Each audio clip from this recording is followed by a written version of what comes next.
record. Okay, recording. Okay, Great. amazing. So, Clare Sorman, hello, you are from the Surrogacy Hello. Center, aren't you? Yes, I am. Surrogacy Center here in Minneapolis, Minnesota, in the great Midwest of the United States. I've never been to Minneapolis and I'm dying to get there. I think you would love it. It's a fantastic city. It's clean here. The people are kind. There's something about the Minnesota culture that really kind of expresses itself across different geographic regions. So people really do enjoy the kinds of people that live here and the kinds of weather we get, and even though it can be cold, yes, it's beautiful. And So not only are you in a place in the world that is full of wonderful people, you work with what I can only describe as angels. yes, that's correct. I think that's what people would call them. Yes. Yeah, like truly selfless angels. And so I definitely want to pick your brains more today, just about the Surrogacy Center, what you do and how you find these angels, and yes. So Yeah. tell us first of all, why did you why are you part of the Surrogacy Center? Are you like, have you been through a journey, or was it just it was a calling, or? No, I actually have not been through my own surrogacy journey. I have had fertility struggles in the past, although I do have two amazing children. So how I ended up here is that my mother-in-law actually is one of the owners of the business. And in about 4 years ago, we decided to move from Madison, Wisconsin, which is our neighboring state, to the Twin Cities area here, just because it's a little bit bigger market. It's a little fewer, there's more clinics, and just kind of a different frame of mind. Plus, I live here, and they needed somebody to run it, and so I was at that point in my life when I just came on board, and I love the mission, I love the work, I love the people, and I just love helping people build their families and create their forever families. So the work really rings positive vibes for me and for my family, and we truly enjoy what we do. So do you so you are a center where people will come to you if surrogacy is their path to parenthood. So Yes. So how does it work? What would I do if I wanted to come to you? First of all, can I ask, is it just for everyone in the States, or could I come to you from London? Oh, absolutely. We have had clients from London and from from the Isles in general, from everywhere, from Ireland. We have clients in the Netherlands right now. We've had clients from Japan, France, Spain, Italy, Czech Republic. So yes, we are an international program. So we do accept intended parents from other countries. So basically how it works is that we vigorously screen our gestational carriers. We do background checks. We collect and review their medical records. We ask their OBs to sign off on their fitness for surrogacy. And then we set up psych evals. And then we interview them to prepare them for the application process. So it can take quite a while to get through the application process since there's so many moving parts. But once a GC has been approved to move forward, she's ready to match with a waiting IP couple, wherever that couple may be, whether it's here or New York, or London. So the intended parents usually start out, they contact us because they found us through referral by their clinic, by their fertility clinic, or they've done some research, found us online, or found us through some other such means. We set up a consultation with them. We do offer free consultations, initial consultations with people, so that we can get to know them a little bit, and about their story, and see if they would be a good fit for our program. So they submit an application if they decide they want to move forward with surrogacy, and then we refer them. They also get a psych eval, so they also have psychological evaluations that helps us with the matching process. So they will view, once we have a good match for them, we will send them a profile of a surrogate, otherwise known as a gestational carrier, or GC, as the field often calls them. And then they will review the profile. If they like what they see, we'll send the GC their profile. And if she also wants to meet with them, then it's kind of off to the races per se. We have a match meeting to see how everybody gets along, to answer each other's questions, and to go over the process in detail. And if everybody agrees then to move forward, then we've made a match, and she agrees to carry their baby for them. So those are always the most fun times for us, because we realize that we're helping people start on this journey together that obviously none of them will ever forget, but also it's just a really wonderful feeling for the carriers, and it's a real feeling of gratitude for the intended parents. You know, in that first meeting when you match people Mhm. who you think are well matched, Yeah. do you kind of know within the first few minutes that the match is right? A bit like love, really. You know, when a couple go on their first date, you just kind of know. Do you Yeah, you you kind meet? of do. Yeah. That's a great question. And when I first got into this work, I was always worried that, oh, what if I say something wrong, or what if I didn't choose the right match or whatever. But the way that we do things, we really want to get to know people before we match them on both the intended parent and the gestational carrier side. Because we want to make sure that it's such a big life step. And it's such a big journey to go on together, that we want to make sure that the match is appropriate, and that it's right. And so, yes, I think there have been a few times when it's been a little awkward at the beginning, especially lately with the Zoom meetings, because people have had to meet this way over teleconferencing and not sitting down at a table like we usually do, where you can see face to face. So sometimes at the beginning it's a little bit awkward, and then it usually ends up kind of smoothing itself out. But for the most part, yes, we right away we can tell, oh, these people are just gonna love each other.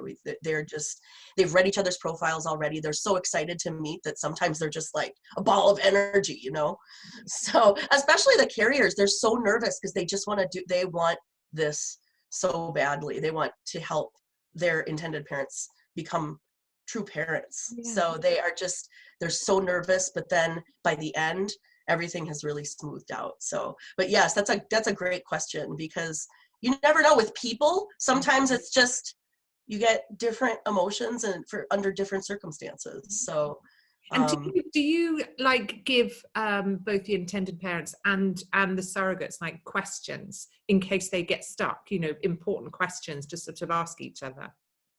yes, absolutely. Sometimes ahead of time, we'll say, hey, we're going to ask this, or we're going to talk about this, or this subject might not be super comfortable, but we still have to talk about it because this is going to go into the contract, stuff like that. So yeah, we do have specific questions. We ask them also about how their communication style, how they wish to communicate with each other. We ask them questions like, is it okay for the intended parents to go to the appointments, the various doctor's appointments with their GC? She almost always is completely fine with that. And a number of other questions that are going to confront them throughout the surrogacy process. You are there to hold hands essentially from that first Yes. initial meeting all the way through. That's so comforting.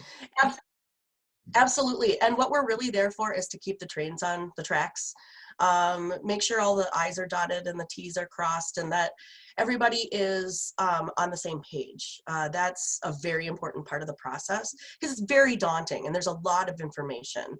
And the intended parents may come to us, they may have already chosen a clinic, fertility clinic that they're working with. Other times we have to help them find a fertility clinic. So, we coordinate with the clinic. We coordinate with the attorneys who have to be well versed in surrogacy law, depending on the state where the gestational carrier resides. We coordinate with the insurance companies. We coordinate with escrow, so that finances are managed through an escrow agency.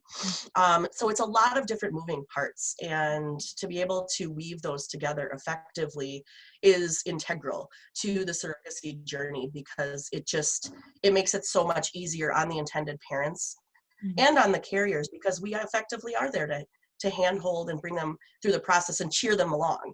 Yeah. Obviously, they're doing a lot of things on their own, but we're just making sure that they're doing the things they need to be doing at the right times, because that is the most confusing part, is making those all fit together. Yeah, it's incredible. Do you Yeah. do you also find that there are common fears on both sides that you see often? And how do you sort of reassure both parties? You know, how, like, I suppose the biggest fear is what happens if the surrogate changes her mind, or what happens if the intended parents change their mind. How do you cope with those fears?